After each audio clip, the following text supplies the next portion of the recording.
Subscribe करें हमारे YouTube channel साधना gold को और पाएं वीडियो सबसे पहले। और हाँ, बेल आइकन दबाना ना भूलें। हम लोग पूजन नहीं करते, हम अपना बताते हैं, हम लोग सेवा करते हैं, लेकिन पूजन लिखा है तो पूजन बताएंगे। सबसे पहले ठाकुर जी को आवाहन करेंगे, ठाकुर जी का। लेकिन ठाकुर जी प्रत्यक्ष, मानसिक नहीं, प्रत्यक्ष में ठाकुर से, वो तो आह्वान तो है ही ठाकुर सामने। ठाकुर जी 16 पूजन था, 16 प्रकार से पूजन कैसे करते। उनमें पहले आचमन कराएंगे, पहले उनका पाद्य समर्पयामि, पद्यम समर्पयामि, फिर अर्घ्यम समर्पयामि। सामने कटोरी रख लो और एक कटोरी में चम्मच से उससे अपना पंचपात्र से जल सबसे पहले आवाहन करने की आवश्यकता नहीं कि ठाकुर जी सामने है श्री विग्रह के रूप में। आवाहन का मंत्र आवाहन करने की आवश्यकता नहीं, गुरु मंत्र से कर सकते हैं, या ओम नमो भगवते वासुदेवाय इस मंत्र से कर सकते हैं, या गुरु का जो आदेश है उस मंत्र से कर सकते हैं, या क्लीम कृष्णाय नमः मंत्र से कर सकते हैं, किसी भी मंत्र से। यदि गुरु प्रदत्त हो तो कहने क्या है, आचार्य प्रदत्त हो तो उन मंत्रों की विशेष पावर हो जाती है, वो जागृत मंत्र हो जाते हैं। किसी भी मंत्र से मंत्र को बोल दिया, फिर अर्घ्यम समर्पयामि मंत्र बोल करके और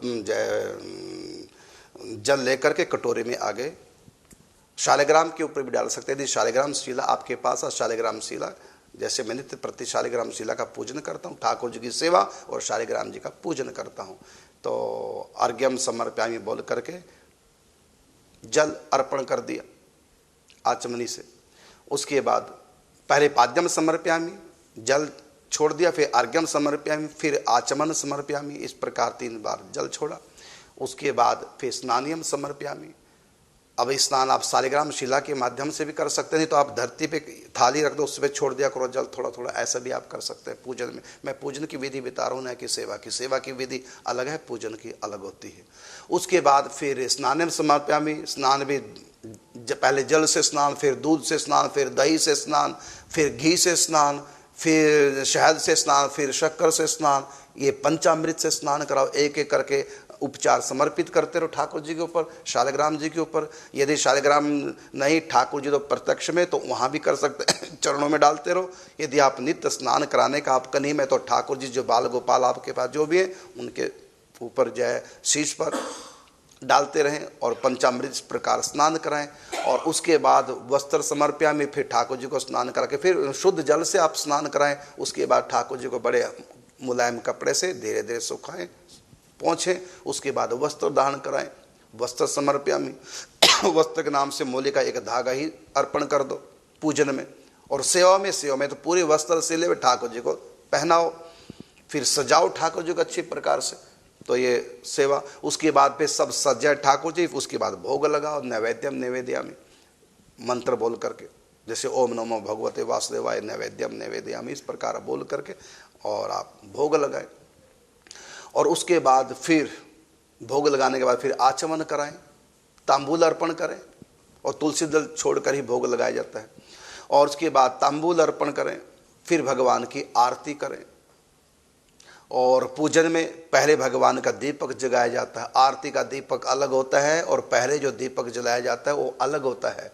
तो पहले जो दीप जलाते हैं, दीपम दर्शयामि, ओम नमो भगवते वासुदेवाय दीपम दर्शयामि बोल करके दीपक रख दो। और जो ही ठाकुर जी के सामने दीप दान किया, उस समय हाथ जरूर धोने चाहिए, क्योंकि दीपक स्पर्श करने के बाद हाथ पूजा के लायक नहीं रहते, अपवित्र माने गए हैं। इससे जो ही आप दीपम दर्शयामि बोल करके दीप दान करेंगे ठाकुर जी के सन्मुख, उसके बाद हाथ जरूर धोने चाहिए। उसके बाद फिर धूपम दर्शयामि आग्राप्यामि, भगवान को धूप अर्पण करो, सुगंध अर्पण करो। और इस प्रकार आप इत्र भी भगवान को अर्पण करो। इत्र से भगवान की अंग मर्दन भी किया जाता है, श्री अंगों का। और नहीं तो इत्र जो आप थोड़ा सा रुई लेकर के सामने ठाकुर जी के पदार्पण अपने ढंग से, जैसे भी आपके पास सुविधा और जितना भी आपको नॉलेज हो, उस हिसाब से मैं बता रहा हूँ। और उसके बाद फिर भोग, फिर उसके बाद भोग उसारना, आचमन करा दिया, फिर तांबूल अर्पण करना। उसके बाद फिर आरती भगवान की उतारो।